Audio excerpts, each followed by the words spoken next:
Baik Bapak Ibu rahimakumullah, kita langsung masuk pada pertanyaan yang pertama yang sudah disampaikan. Yang pertama adalah Assalamualaikum. Waalaikumsalam. Bolehkah kita melaksanakan sholat tanpa ada iqamat?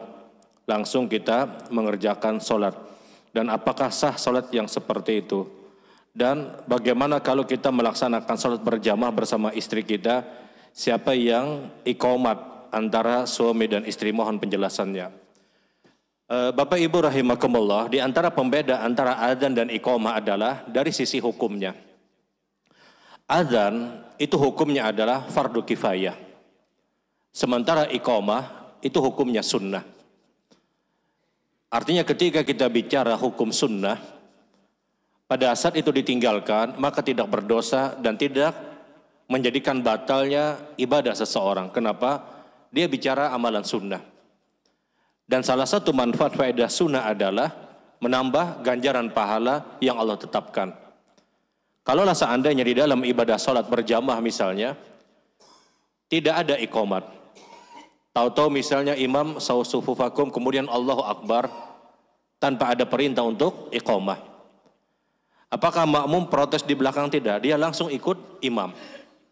Karena iqamah itu hukum asalnya adalah sunnah, bukan perkara wajib.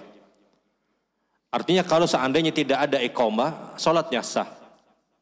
Karena sekali lagi di antara pembeda antara azan dengan iqamah adalah dari sisi hukumnya.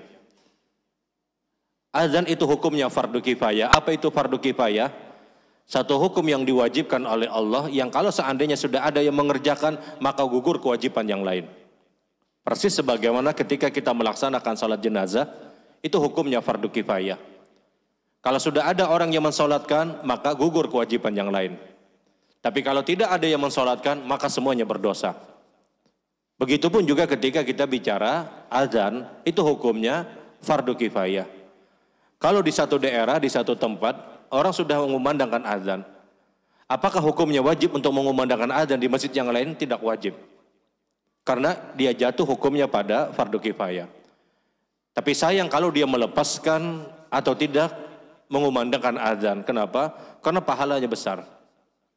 Dan di antara manfaat faedah azan dan iqamah, di antara manfaat faedah azan dan iqamah adalah azan yang dikumandangkan seorang muazzin atau iqamah yang dikumandangkan itu akan mengirim rasa sakit kepada iblis ataupun kepada syaitan. Sebagaimana yang disebutkan dalam beberapa riwayat, di antaranya yang disahihkan oleh Imam Muslim, ketika nudiyatul salati adbaru syaitanu wal hudara. Setiap azan dikumandangkan kata Nabi, maka setan itu akan lari dan dia akan tersakiti dan dia benar-benar takut dengan suara dikumandangkan azan untuk sholat. Kalau selesai azan, maka setan itu kembali kata Nabi SAW. Tapi ketika suwiba, ketika iqamat dikumandangkan, maka setan kembali lari dan dia akan kesakitan kata Nabi dan dia sangat takut. Iqamat sudah selesai, maka setan akan datang lagi. Kemudian dia menggoda orang-orang yang sholat kata Nabi, udkur kadza hatta la yadri kam shalla.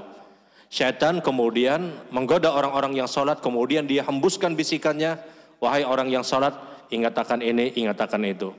Kita kalau lagi sholat, keingatan ini dan itu, kemudian kita sudah kehilangan berapa jumlah rakaat yang sudah kita lalui, tidak sadar, maka di masa itu, di keadaan itu, misi syaitan berhasil.